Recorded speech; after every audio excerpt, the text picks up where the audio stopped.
Our next speaker is Garrett Christensen.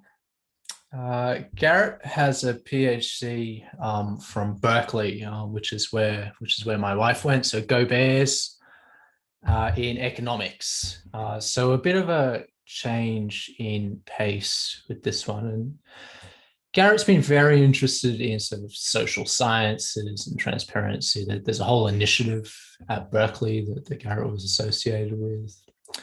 Now, of course, with the FDIC, which is Federal, correct me if I'm wrong, Federal Deposit Insurance Commission?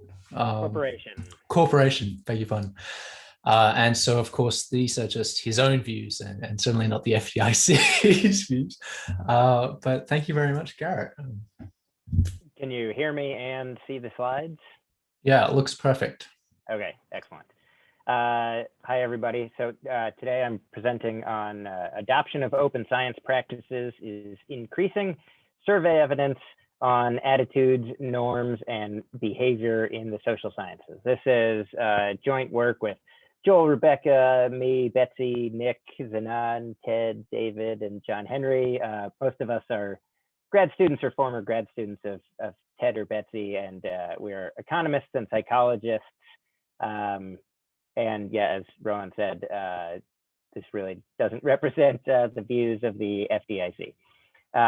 But thank you for having me. So this paper, this project basically tries to answer the question, has there been notable movement towards open science practices within the social sciences in recent years?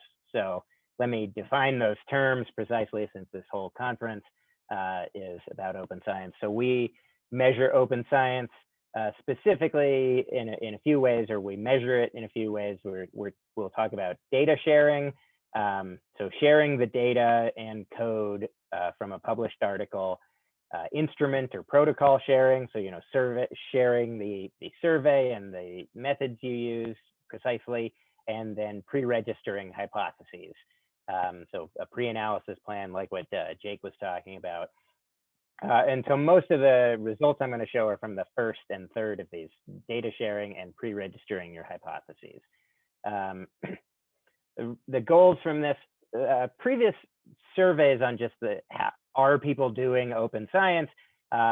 Many of them have been small or focused on a single discipline or used convenience samples. What we tried to do was to get an assessment of awareness, attitudes toward, and adoption rates of open science, and also an assessment of disciplinary norms of open science. And we wanted it to be a representative survey of active researchers and graduate students. We looked into 4 social science disciplines: economics, political science, psychology, and sociology. This was a short, emailed online, built on top of Qualtrics survey. It took 15 minutes, and to get it representative, we compensated as much as we could to incentivize response. So who was in our sampling frame?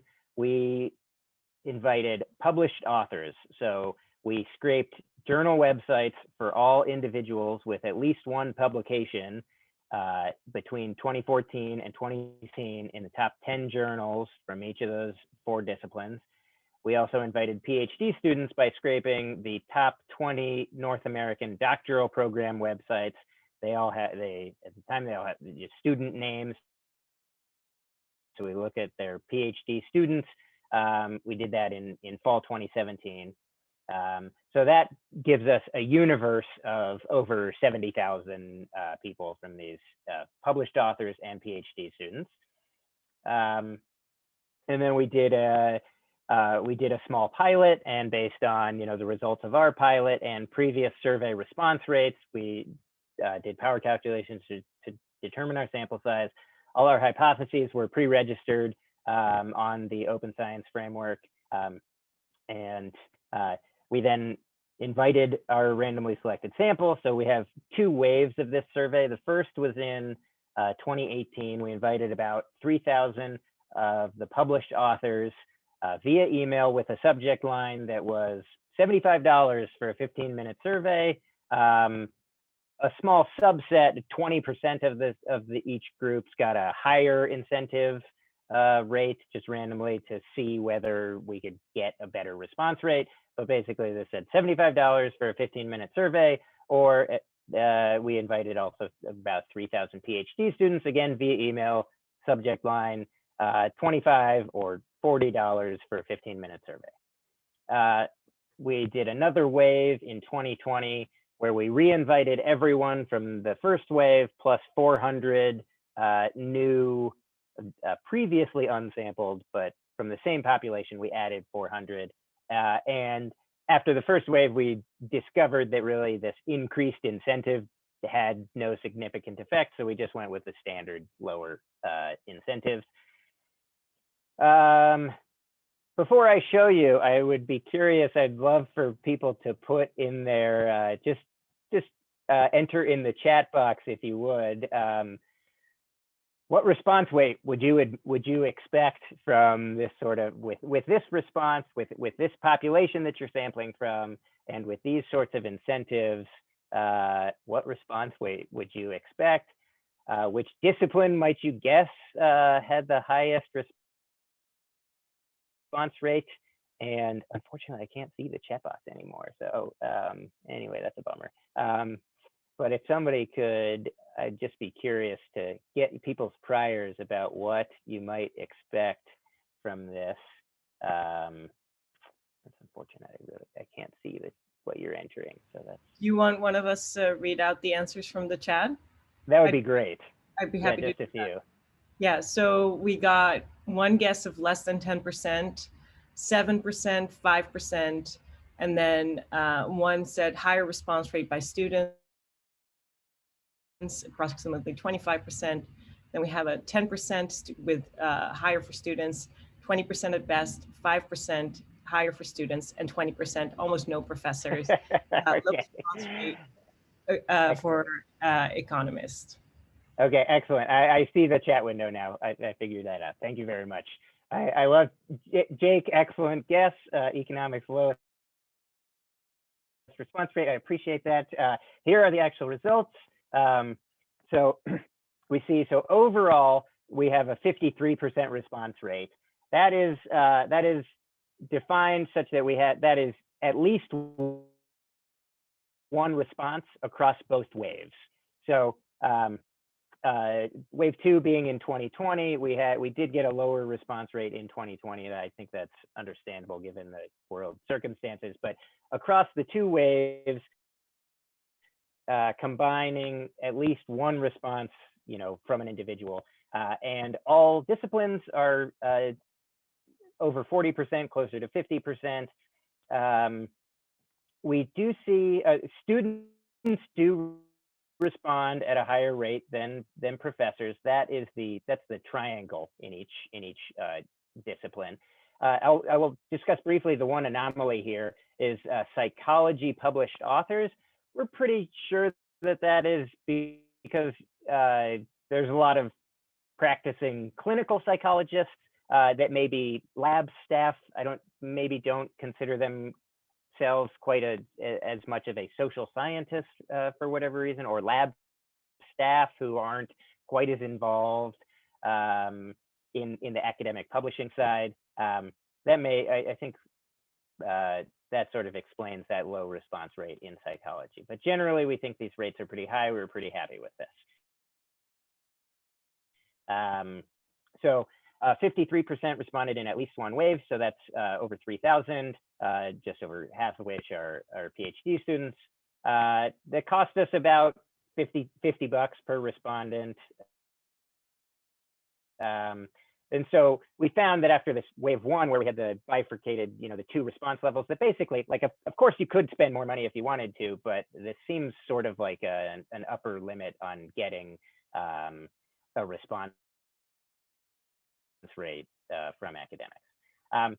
Briefly, I'll discuss whether we achieved representativeness, which I think we did. Some caveats or nuance to that. The response rate from US and Canadian researchers was slightly higher than elsewhere. that may be because when I say, when I say $50, this was actually in terms of Amazon credit, and researchers outside North America may be less familiar with Amazon, or like an Amazon.com credit is not valuable to you outside the US perhaps. Though we did initially offer, any of the Amazon domains. So we may be North American biased slightly there, and we did definitely survey from top journals and universities. That was deliberate, but like we acknowledge that this is a survey of the top journals and universities. We think that's a good choice to make, though, because in terms of open science practices, they might be the ones that are driving adoption of open science practices. And we do, I won't talk about it today, but we do have a whole section in this paper adjusting all our estimates for selection. So we have gathered data on people from the universe that we never sampled, and then did a hand check to gather data on this audit sample. And so then we can run a propensity score model to account for selecting into response. And then when we do all that, building the best propensity score that we can with machine learning, we basically find that none of our outcomes change by like more than a percentage point here. So we do find that this is a pretty representative sample of top journal publishers and top ranked university students. So let's get to it. Has there been notable movement towards open science practices within the social sciences in recent years? This is what we found this is published authors who got their PhD before 2010, just to give them enough time to have actually done the practice post PhD. And we find that in the last decade, there's been a large increase in adoption from 40 to 50% 10 years ago to almost 87% have done any of the practices where we're talking about posting data, posting study instruments, or pre-registering a hypothesis. This data comes from the question, when was the first time, or have you done this practice? When was the first time? We back out this trend from that question in the survey. So we can break this out by discipline a little and see that economists and political scientists are both pretty actively sharing data, over 90%, and then they share their study instruments, and then they pre-register. Psychology is more used to, they share their study instruments more than they share data, but you can see in the last, the 6 years now, there's been a rapid increase in pre-registration of hypotheses, and sociology is still increasing, but has started from the lowest base. Lastly, we break this out by type of research. So you classified yourself as experimental, quantitative, non-experimental, observational, or qualitative or theoretical. And the experimental fields across all disciplines practice these behaviors the most, then observational, and then, as you might expect, qualitative or theoretical, slightly lower, like half as frequent. So we conclude that from just in terms of practices, that open science is on the rise. There's been a decade of rapid change in adoption, up from 49% to 87%. Posting data and code is most common, followed by materials with pre-registration making gains. Econ and poli-sci are similar. Psychology lagged, but has had the most rapid increase recently, and sociology is lowest, but also rising.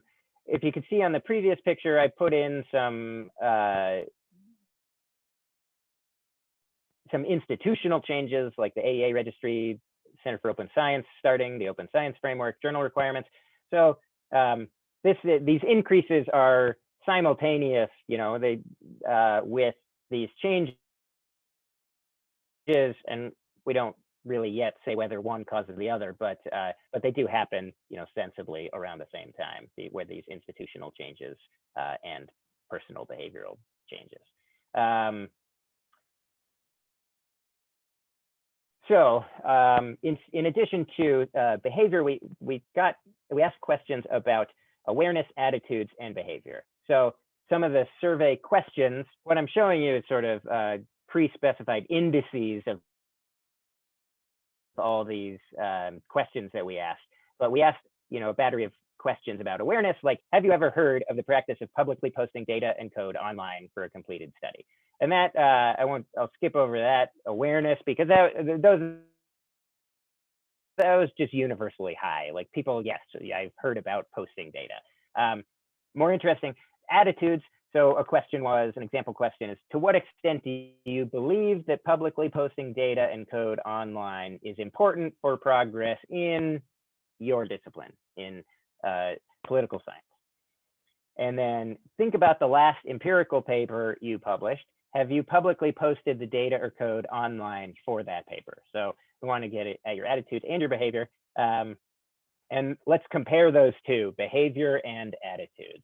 So here we have it broken out by discipline, and the top half in each of these disciplines, so the top 2 bars, that is posting data or code online. And then the bottom one is pre-registering hypothesis.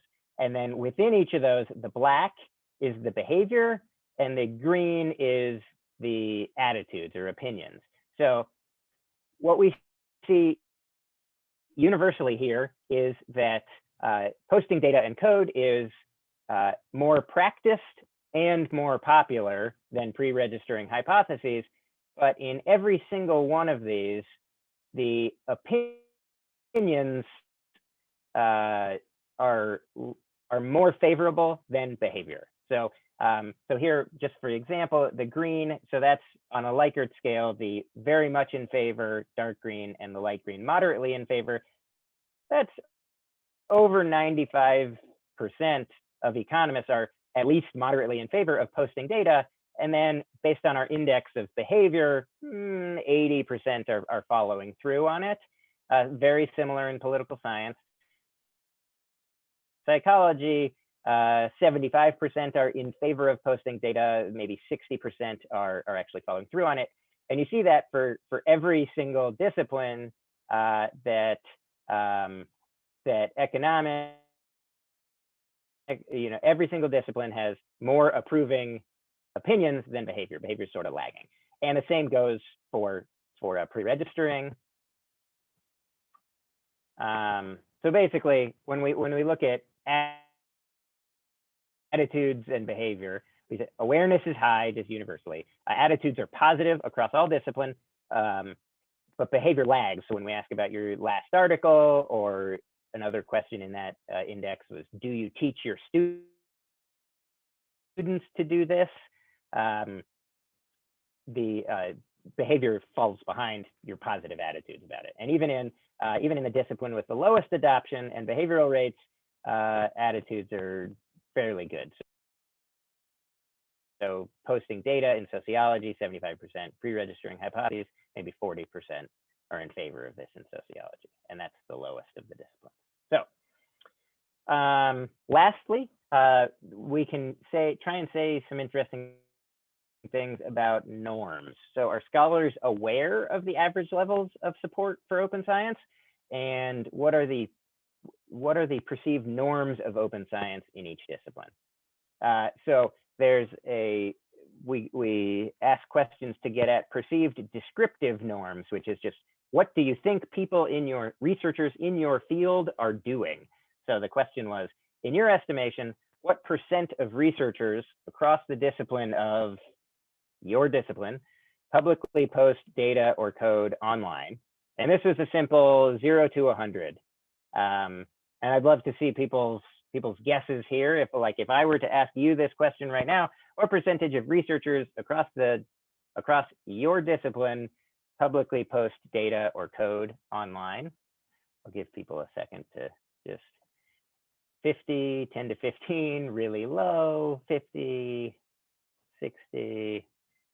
Excellent. And now an optimistic 75%, 1%. Wow. Okay. Thank you. And then a second question, a second type of norm is the prescriptive norm. What should people do? Or what do you think people in your field think we should be doing? So the question was, in your estimation, what is the distribution of opinion across the discipline of your discipline about pre-registering hypotheses or analyses in advance of a study? And this is more nuanced.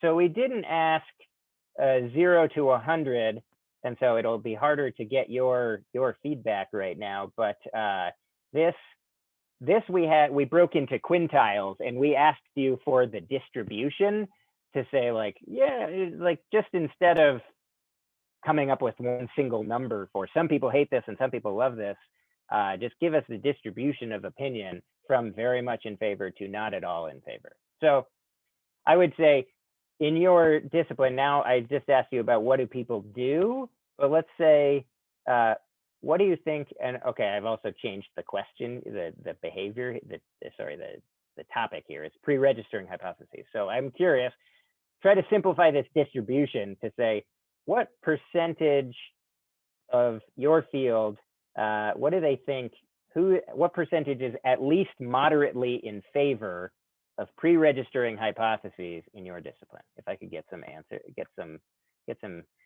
guesses about that.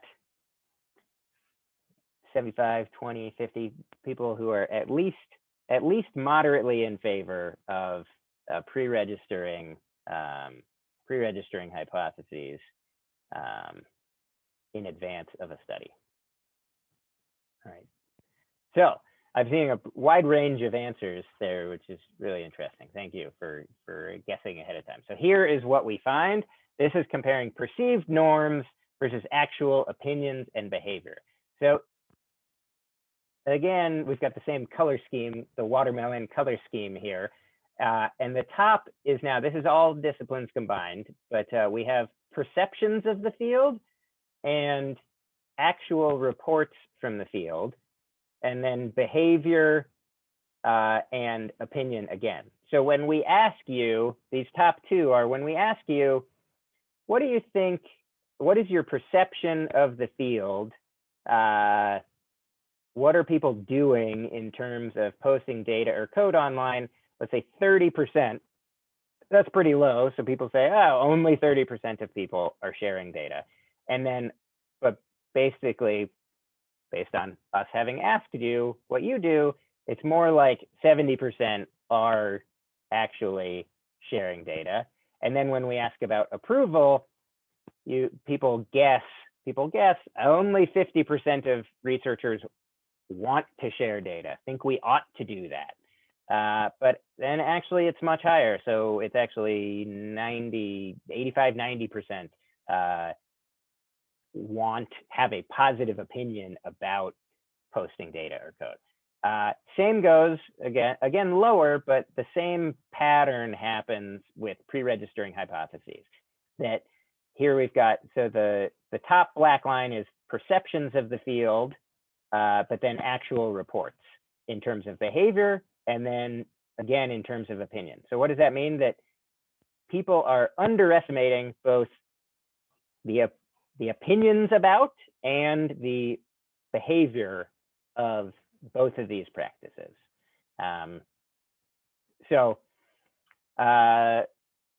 In summary, we have a steep increase in the adoption of multiple practices over the last decade, with accelerating trends in recent years.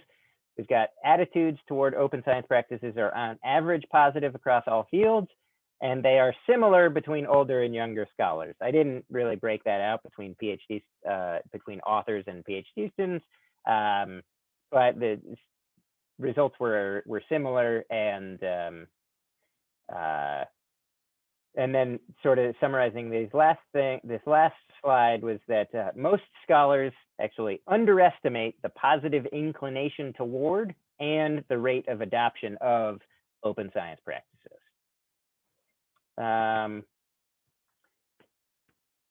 if I take a step back and sort of reflect on that, this could be a structural account of change because the timing of the increases in reported open science adoption coincide with tech innovations like journal policies and organizations that were founded like BITS and of course the Center for Open Science and others.